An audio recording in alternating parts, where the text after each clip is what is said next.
Marc Marquez juara dunia lagi di Motegi seperti tahun 2014? Saya tidak yakin. Dan saya tidak berharap Marc Marquez akan meraih titel ketiganya akhir pekan ini di sirkuit Twin Ring Motegi.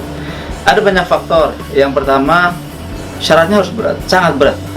Marc Marquez harus menang di Motegi dan Valentino Rossi finish ke-15 atau bahkan nggak dapat poin. Atau skenario kedua, Marc Marquez menang selain Rossi tadi, Jorge Lorenzo finish keempat atau lebih rendah dari itu. Kedua syarat itu sangat berat bisa digapai oleh Marc Marquez akhir pekan ini di Motegi. Kenapa? Karena Motegi adalah satu dari dua sirkuit yang belum bisa ditaklukkan oleh Marc Marquez. Yang selainnya adalah sirkuit Red Bull Ring di Austria. Secara karakter, sirkuit ini memang tidak cocok dengan gaya balap Marc Marquez. Marquez sendiri bilang, kalau kita istilahkan dengan sepak bola, dia bisa menyerang di sirkuit seperti Aragon atau Phillip Island.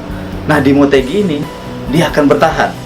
Kalau bilang bertahan, berarti dia hanya akan mendapatkan poin atau kehilangan poin seminimal mungkin. Jadi, saya pikir Marc Marquez tidak akan menjadi juara dunia di Motegi. Sebentar lagi saya akan menerangkan tentang karakter sirkuit Motegi yang denahnya ada di belakang saya. Akan tapi saya akan menjelaskan dulu tentang sejarah sirkuit ini, terutama siapa saja yang pernah menang di sirkuit di Jepang ini. Kalau boleh dibilang ini sirkuit yang bisa memberikan keadilan. Di dalam 12 tahun terakhir, pemenangnya dibagi rata. Ducati 4, Yamaha 4, Honda 4. Bahkan kalau kita tarik lagi, pada kali pertama, sejak kali pertama sirkuit ini menggelar Grand Prix balap motor, Suzuki pun pernah menang di sini.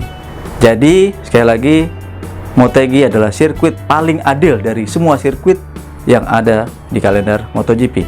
Baik, sekarang saya jelaskan karakter Motegi. Kita lihat sirkuit ini dari denahnya.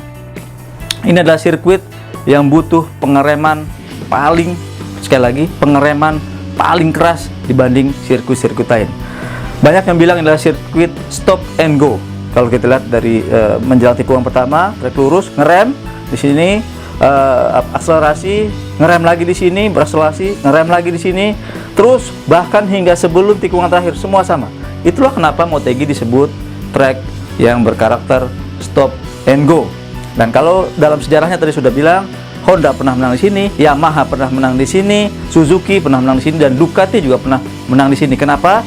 Karena Motegi memiliki semua syarat yang pernah dimiliki oleh semua pabrikan itu. Sekarang kita bahas yang kekinian.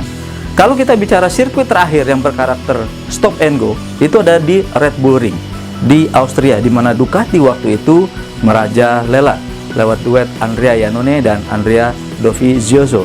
Akan tetapi kita sama-sama tahu, Andrea Iannone di akhir pekan ini dia masih terlibat cedera dan dia tidak diizinkan untuk tampil balapan. Bagaimana dengan Andrea Dovizioso?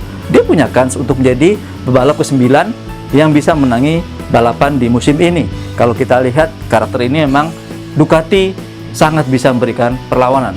Akan tetapi kalau kita lihat beberapa tikungan di sini, tikungan 1, 2, 3, 4, 6, 7, 10, 9, bahkan 9 juga sebelumnya. Di sini Jorge Lorenzo dan Valentino Rossi punya keunggulan. Jadi saya memprediksi di Motegi akhir pekan ini, duet Yamaha, Jorge Lorenzo dan Valentino Rossi bersaing dengan sangat ketat untuk mengalahkan pertama Andrea Dovizioso, dan kedua, salah satu pembalap Honda yang menyukai sirkuit ini adalah Dani Pedrosa. Siapa yang nanti benar-benar akan menangi balapan, kita akan bahas pada segmen berikut. Tadi saya sudah jelaskan peluang Jorge Lorenzo dan Valentino Rossi untuk memenangi balapan di sirkuit Twin Ring Motegi ini sangat besar, karena memang karakternya itu sangat cocok dengan Yamaha. Apalagi Valentino Rossi juga sangat piawai dalam memainkan pengereman atau late braking. Karena kita sama-sama tahu Motegi butuh pengereman yang keras. Dani Pedrosa juga bisa memberikan perlawanan karena memang dia sangat menyukai sirkuit ini. Ingat, pembalap kalau sudah suka dengan satu sirkuit, maka dia seperti mendapatkan tenaga ekstra untuk menjadi yang ada di depan, di barisan depan. Bedanya dengan Marc Marquez adalah, tadi saya sudah singgung di awal, dia hanya ingin mendapatkan poin yang maksimal selain kalau dia bisa memenangi balapan. Biasanya itu adalah podium.